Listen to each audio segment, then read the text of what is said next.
Om Sukawati Prasnahum, Om Sukawati Prasnahum, Amitofo.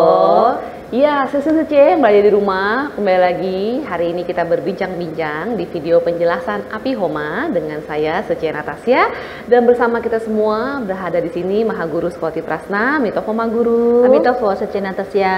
Ya, hari ini kita akan berbincang-bincang ya seperti biasa mengenai upacara Api Homa yang akan diadakan di Wihara Sukawati Prasna pada hari Minggu tanggal 25 Juni 2023 dengan tema Padma Penaklukan dan Peningkatan Kualitas Batin Guya Samaja Tantra. Nah, langsung saja kita berbincang-bincang dengan Mahaguru Sukawati Prasna ya. Nah, Mahaguru, mungkin Adinata untuk tema Api Homa kali ini yaitu Guya Samaja Tantra. Betul. Nah, mungkin banyak yang masih belum familiar ya Mahaguru, bahkan ya siapakah beliau gitu ya. Mungkin melihat gambarnya juga kita juga bingung ya siapa, sangat tidak familiar gitu. Nah, mungkin Mahaguru bisa menjelaskan ke kita semua siapakah sosok dari Adinata kita pada upacara Api Homa ini, itu Guya Samaja Tantra. Silakan Mahaguru. Terima kasih Suce Natasya. Kepada semua suci umat sedharma yang mengikuti penjelasan mengenai tema maupun Adinata upacara Api Homa yang diadakan di Wihara Sukawati Prasna di bulan Juni. Semoga penjelasan yang saya berikan pada hari ini tentunya bisa menambah pengetahuan bagi kita semua dan juga semakin memantapkan diri kita untuk menerima berkah dari para Buddha Bodhisattva, khususnya Adinata Guya Samaja Tantra. Amitofo. Ya, baik Suce Natasya. Untuk Api Homa bulan ini Adinatanya adalah Guya Samaja Tantra. Jadi mungkin Adinata ini tidak begitu familiar ya untuk khususnya ya Tantra di Indonesia, khususnya juga di aliran Sukawati Tantra, karena memang upacara Api Homa ini Adinata beliau ini merupakan Api Homa perdana ya, baru pertama kali nih Suce ya. Betul, baru pertama kali ya. Jadi Api Homa yang diadakan di Wihara Sukawati Prasna itu masih sebagian besar masih perdana, baru pertama kalinya diadakan ya. Nah, Adinata Guya Samaja ini merupakan manifestasi dari Buddha Aksobhya. Ya. Jadi Buddha Aksobhya merupakan salah satu dari Buddha dari Pancadayani Buddha ya, yang tentunya berada di posisi bagian timur ya. Tentunya Aksobhya Buddha perwujudannya beliau juga memiliki tubuh berwarna biru ya, dan beliau juga memberkahi di samping berkat untuk pencerahan dan kemudahan, beliau pun juga memberikan perlindungan dan juga penaklukan terhadap segala rintangan-rintangan seorang pelatih diri untuk bisa mencapai pencerahan dan kemudahan mereka ya. Jadi sebagai seorang pelatih diri ataupun sadaka di dalam tantra, untuk mencapai pencerahan dan kemudahan tentu banyak sekali halangan dan rintangan yang harus dihadapi ya. Ini di luar dari halangan rintangan yang disebabkan oleh para penagih hutang ya. Kalau para penagih hutang biasanya kan itu rintangannya berada di luar kita ya, yang kemudian membuat kita terpengaruh terhadap rintangan-rintangan ataupun gangguan-gangguan tersebut. Tapi itu masih belum terlalu besar gangguan dari luar. Yang paling besar itu adalah gangguan yang ada di dalam diri kita sendiri. Ya, ujian-ujiannya, ya kan, kemudian cobaannya, kemudian bagaimana kita mengatasi diri kita sendiri, itu yang paling susah ya untuk kita lewatin ya. Karena di dalam sesuai dengan ajaran Buddha, kita berlatih ataupun melatih diri itu adalah bertujuan untuk bisa menjadi pemenang bagi diri kita sendiri ya. Nah, Guya Samaja ini adalah merupakan Adinata di dalam sadhana Wajra Yoga sebenarnya. Wajra Yoga. Ya, biasanya barulah bisa dijalankan sadhana beliau setelah memasuki tahapan tantra dalam. Ya, tantra dalam barulah kita akan masuk ke Wajra Yoga ya, untuk menuju yang lebih dalam lagi itu Anuttara Yoga, begitu ya. Dan biasanya kalau Wajra Yoga tentunya Adinata-Adinata tersebut adalah merupakan Dharmapala dan juga Dakini ya, yang kebanyakan telah mencapai pencerahan gitu ya. Bertujuan untuk mengatasi ya segala rintangan dalam diri semacam kilesa, ya kan? Terus juga semacam dengan 3 racun yang ada dalam diri kita, yang paling besar itu adalah lomba dosa moha, ya, keserakahan, kebencian, dan juga kebodohan batin, gitu, ya. Nah, Adinata ini yang kita lihat ya, kali ini api homanya donaturnya mendapatkan tangka, ya. Tangka dengan gambar beliau. Ini beliau memiliki 6 lengan, ya, tubuhnya berwarna biru, memiliki 3 wajah, wajahnya berwarna biru di bagian depan, merah di bagian kiri, dan juga putih di bagian kanan. Ya, tentunya dari perlambangan warna ini beliau di samping memberkahi penahlukan, beliau pun juga memberkahi sebenarnya kerukunan dan keharmonisan serta tolak bala itu, gitu, ya. Nah, beliau lengan-lengannya di bagian depan itu memegang genta wajra, wajra dorje dan wajra ganta. Kemudian di sebelah tangan kirinya memegang cintamani atau ratna, ya. Kemudian yang satu lagi memegang pedang ratna, ya, atau bisa juga pedang wajra, ya. Yang tangan kanannya ini memegang dharma cakra, ya. Kemudian memegang sekuntum padma. Dan beliau berdampingan dengan dakini pendampingnya, yaitu Sparsa Wajra Bhagawati. Ya. Nah, tentunya Adinata ini benar-benar ya belum familiar, ya, di kita, ya. Tapi beliau ini biasanya baru bisa berjodoh dengan beliau jika kita mencapai tingkatan tertinggi, tingkatan tinggi di dalam pelatihan diri, yaitu, ya, nah tadi saya bilang sudah mencapai yang namanya tantra dalam, begitu. Tapi di kesempatan ini beliau karena perdana juga ingin memberkahi kita, ya, untuk memberikan perlindungan sekaligus penahlukan, ya, terhadap gangguan-gangguan yang berasal dalam diri kita. Ya, jadi ini bertujuan untuk meningkatkan kualitas batin kita, ya, karena untuk mencapai pencerahan dan kemudahan itu kualitas batin kita tuh harus selalu diasah terus. Nah, di saat kita mengasah kualitas batin itu kadang-kadang cobaannya, rintangannya, ya, permasalahannya yang harus kita hadapin itu terlalu banyak dan juga terlalu sulit untuk kita bisa lewatin. Terlalu kompleks, ya, terkadang. Kompleks, ya, belum masalah ini, ini belum selesai, ini udah lagi masalah yang lain, ya, ini belum selesai, terbuka lagi masalah yang lain, gitu. Nah, Adinata kali ini beliau bisa memberkahi kita supaya kita bisa terhindar dari permasalahan, gitu. Jadi kita bisa permasalahan yang terjadi mungkin bisa pelan-pelan semuanya bisa teratasi, dan juga kita tidak didatangkan masalah-masalah baru yang membuat pelatihan diri kita terganggu, begitu. Ya, wah, bagus sekali, ya. Jadi di kesempatan kali ini beliau berkenan memberikan berkah itu tadi, ya, Pak Guru, ya, penaklukan, peningkatan kualitas batin, yang juga menjadi tema kita pada upacara api homa kali ini. Nah, untuk tema itu sendiri, Mbak Guru, mungkin Mbak Guru bisa menjelaskan, ya. Penahlukan, ya. Penaklukan. Padma. Penahlukan. Nah, Padma Sukawarna, ya. Ini depan nama dharmanya adalah Padma juga, Padma, ya. Nah, tentunya Padma itu kan teratai. Betul. Ya, salah satu dharma cakra yang dipegang, ya, oleh beliau. Dharma Yudam atau benda pusaka yang dipegang oleh beliau. Nah, kali ini temanya adalah penahlukan dan juga peningkatan kualitas batin. Artinya beliau membantu kita untuk menaklukkan, ya, segala permasalahan-permasalahan yang dihadapin, dan kemudian juga bisa menaklukkan, ya, segala gangguan yang ada dalam diri kita, begitu. Dan nah, yang paling penting adalah beberapa hari yang lalu Buya Samaja Tantra berkontak batin dengan Mahaguru, ya, dan memberitahukan kepada Mahaguru bentuk mandala harus seperti apa, ya. Kemudian ada yang harus diletakkan di sana yang semacam pelita. Ya, jadi ada pemasangan pelita. Pelita tersebut itu berjumlah hanya 38 buah saja, ya. Jadi 38 itu dari 3 dan 8. Maksud beliau, 3 itu adalah 3 kemerosotan, ya. Kemudian 8 adalah 8 tanda kematian. Ya, jadi Buya Samaja hendak memberkahi kita dan juga memberikan kita perlindungan agar kita yang mungkin telah berjodoh dengan pelatihan diri Buddha Dharma ya, yang telah mencapai mungkin level-level pelatihan dirinya di tingkatan tertentu sampai yang tertinggi, nah itu bisa melindungi seorang sadaka itu dari 3 kemerosotan dan juga 8 tanda kematian.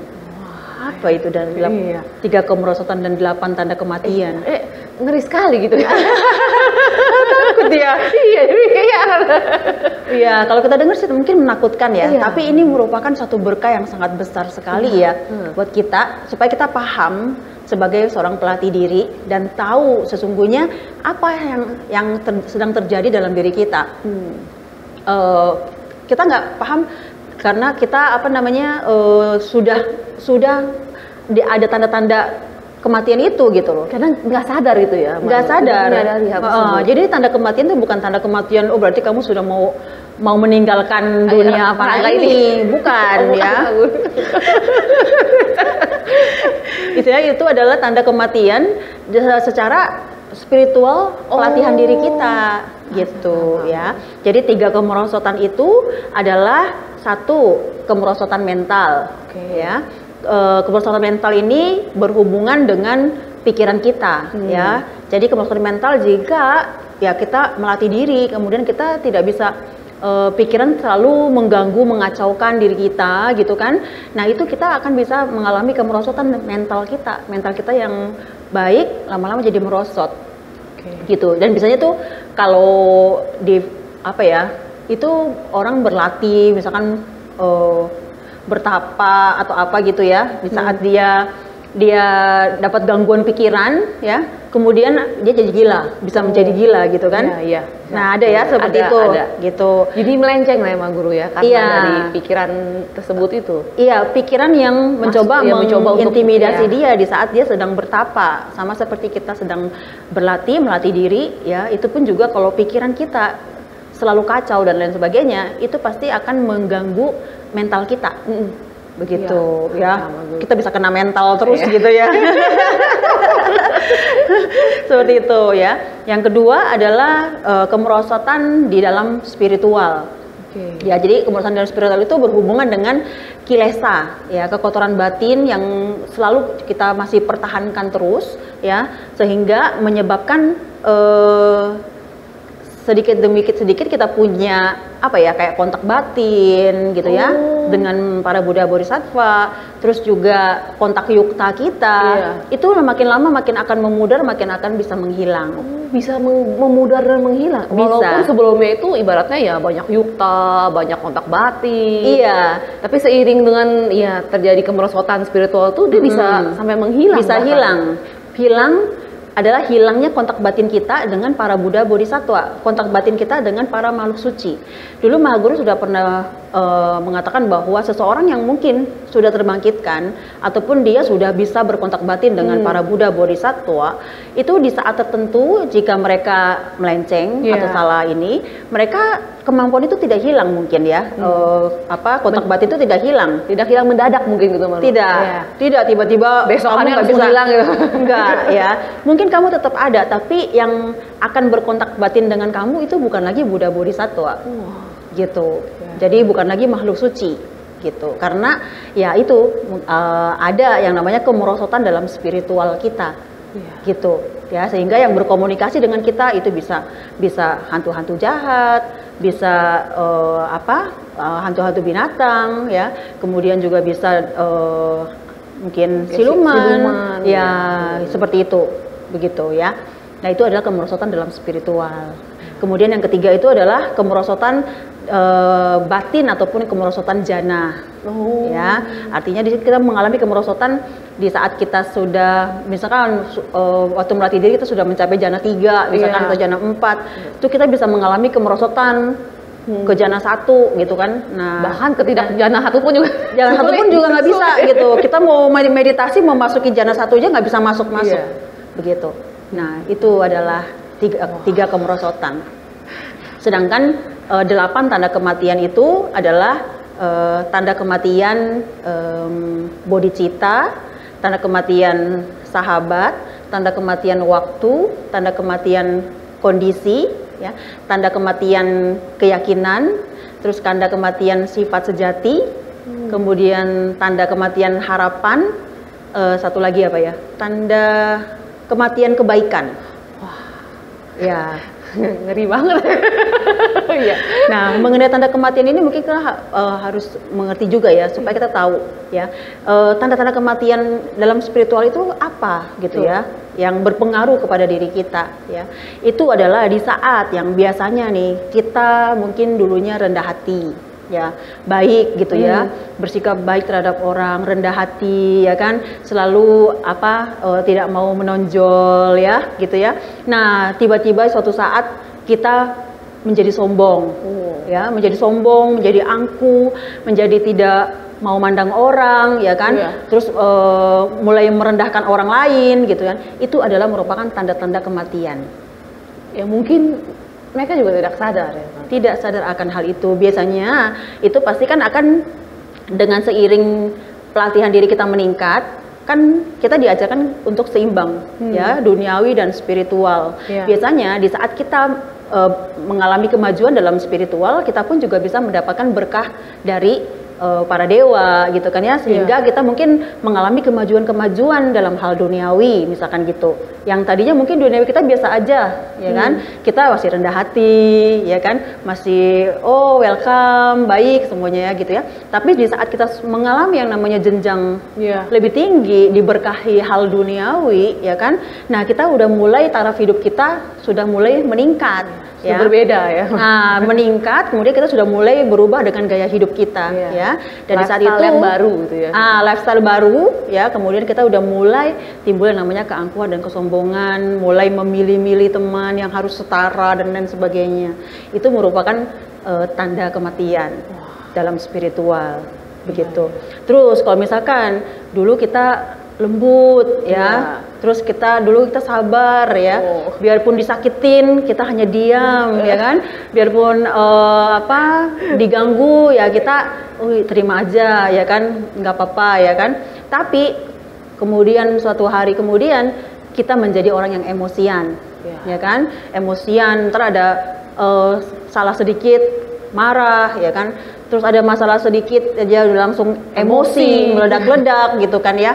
Itu merupakan tanda kematian juga ya. Kemudian ada juga yang tadinya kita mungkin mudah untuk masuk ke dalam samadhi ya, konsentrasi kita sudah bisa terfokus, kita bisa meditasi dalam situasi mau bergerak mau berisik ya kan, mau lagi meditasi ada yang goyang-goyangin badan tapi kita bisa terkonsentrasi, tetap bisa fokus. Tiba-tiba kita nggak bisa masuk samadhi ya, merasa baru mau meditasi terus bunyi suara dikit kita udah mulai timbul kekesalan hati. Kenapa sih berisik gitu kan gini? Nah, itu bukan tanda kematian juga. Wah, sekali ya maksudnya ya. Coba mungkin kita semua coba di rumah gitu ya, berpikir-pikir gitu ya, apakah kita terkadang soalnya kita tidak bisa menyadari hal tersebut gitu. Kita tidak menyadari akan hal itu. Kita kan mungkin kadang berpikirnya bukan kemerosotan kita ataupun kita sedang mengalami tanda kematian itu, tapi kita terfokus terhadap permasalahan yang kita hadapin gitu. Masalah-masalah yang muncul ini yang bikin saya emosi, ini yang bikin saya marah, ini yang bikin ini gitu. Jadi diri sendiri pun juga nggak merasakan gitu kan, ada kita lagi mau dikalahkan oleh loba dosa dan moha. Kita kan melatih diri kan untuk supaya kita bisa meredam loba dosa moha itu. Nah, tapi di titik tertentu kita malah dikuasain oleh loba dosa moha itu. Gitu. Jadi tidak menyadari bahwa kita sedang dikalahkan oleh keserakahan, kebencian dan juga kebodohan batin kita. Yang sebenarnya itu adalah diri kita sendiri ya, Mbak Guru. Iya, ini dalam diri kita. Iya. Jadi beliau Guya Samaja Tantra ini hendak memberkahi kita, memberikan kita perlindungan dan juga menaklukkan untuk 3 kemerosotan itu dan juga 8 tanda kematian yang mungkin bakalan kita bisa hadapin. Wah, atau mungkin sedang menghadapi juga saat ini gitu ya. Mungkin dari Ma Guru bisa memberikan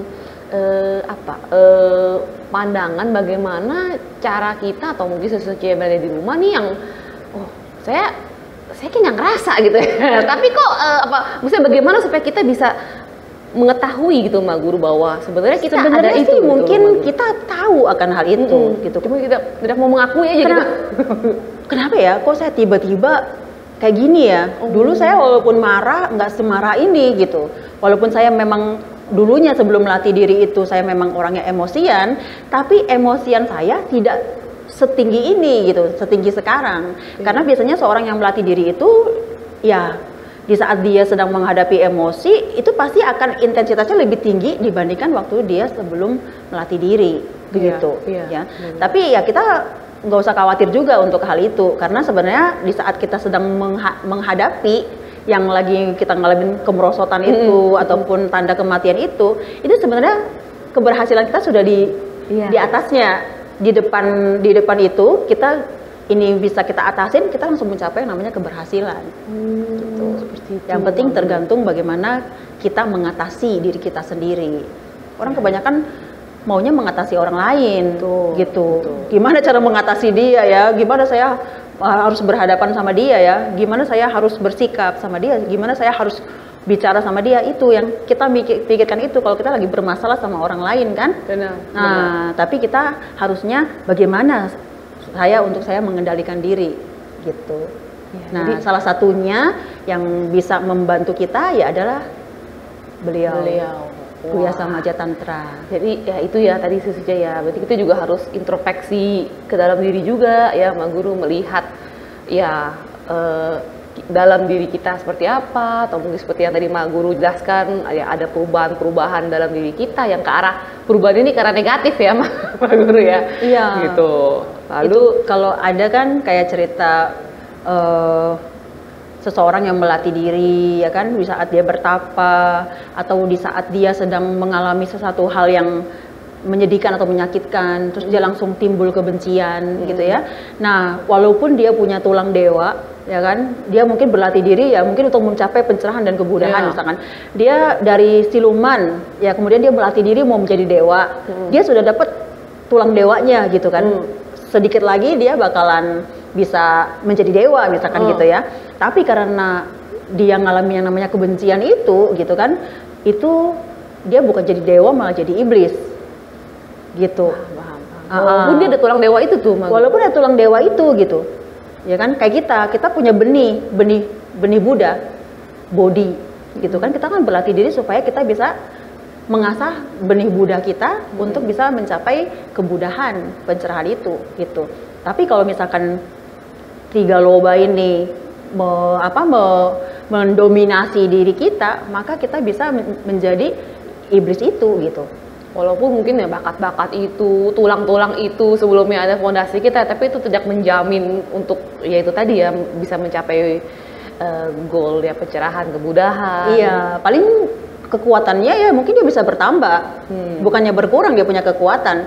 Kekuatan dia bisa bertambah, tapi kekuatannya sudah kekuatan negatif. Begitu, karena diiringi dengan kebencian. 3 loba itulah. Wah, ini ya saja ya. Berarti ini berkah yang sangat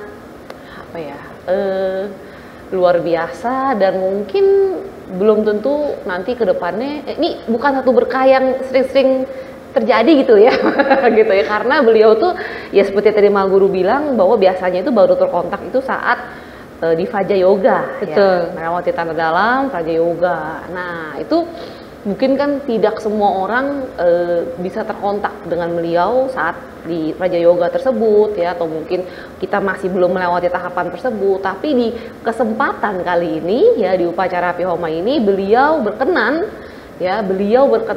memberkahi kita dengan yaitu tadi ya Padma penaklukan dan perlindungan peningkatan kualitas batin tersebut. Betul. Agar jadi otomatis jika kualitas batin kita semakin meningkat dan kita bisa menaklukkan ya segala macam yang tadi disebutkan itu ya rintangan-rintangan yang ada dalam diri kita, ya kita akan bisa mencapai yang namanya pencerahan dan kemudahan itu ya. Betul. Ya.